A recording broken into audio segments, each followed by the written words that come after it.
Hello friends, welcome to this video of Microsoft Excel in which we are going to discuss the data bar section of conditional formatting. Now before going into details of data bars, I would like to ask you one question. What is the best way to present or identify trend in data? Think for a second. Yes, that's charts. It can be a bar chart or line chart, but that's the best way. And that are to be plotted from the available data in a separate area wherever you want to see them.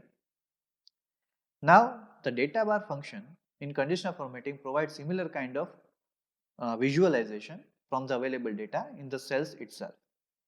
And we'll see how to use them with this example here, in which we have week-wise data of cases of particular disease.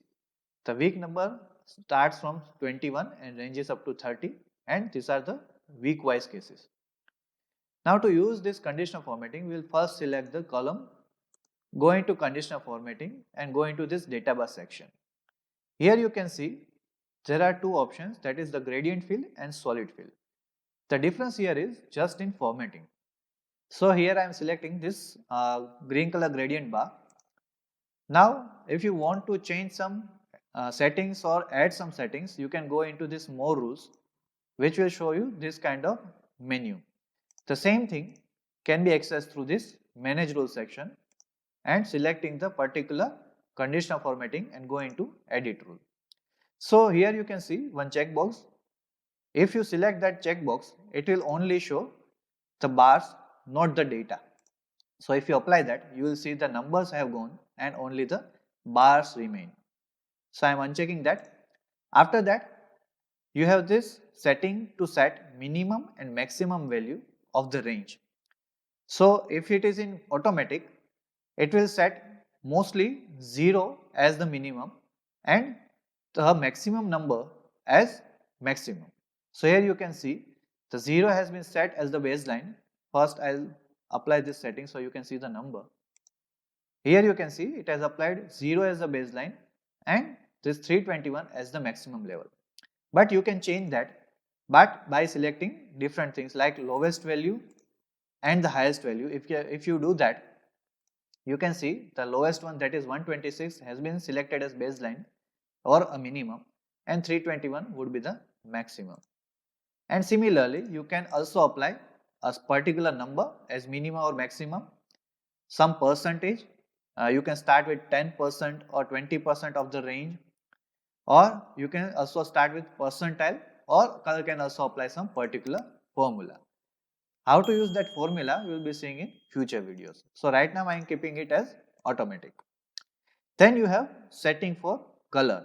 You can have gradient fill or solid fill, the same thing that we saw in the section of data bars. Then you can select the color for which you want to have the gradient or solid fill. Then you can select the border if you want to have it, and you can select the color of that border as well. Now another thing that you can select is the bar direction. Right now it is as per the context, so as per the context of the data, but you can change it to fix it from left to right, which is right now already here.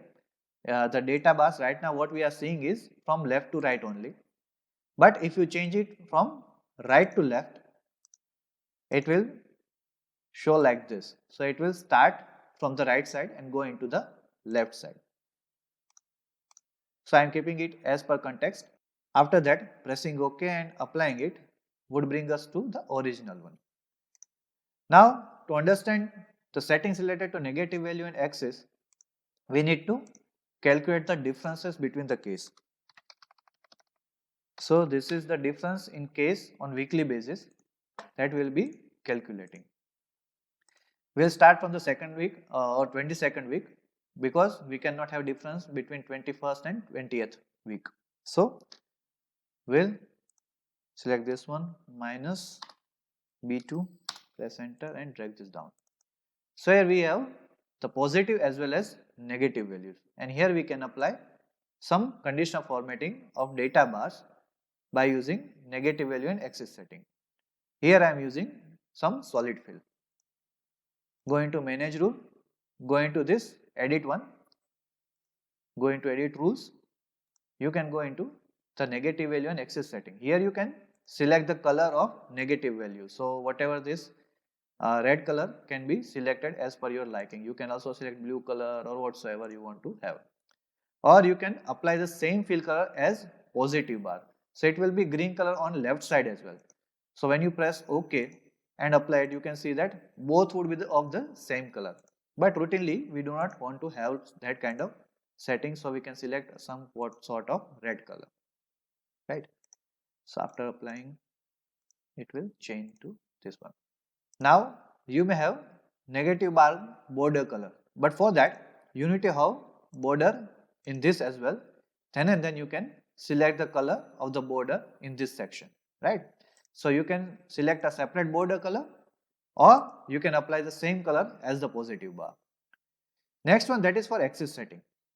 Here the axis is automatic, so axis may move towards the left side or right side as per the data. So suppose less negative data are here, then it may move towards the left side, or if the level of the positive data, that is the maximum of positive data, is less, then it may move towards the right side.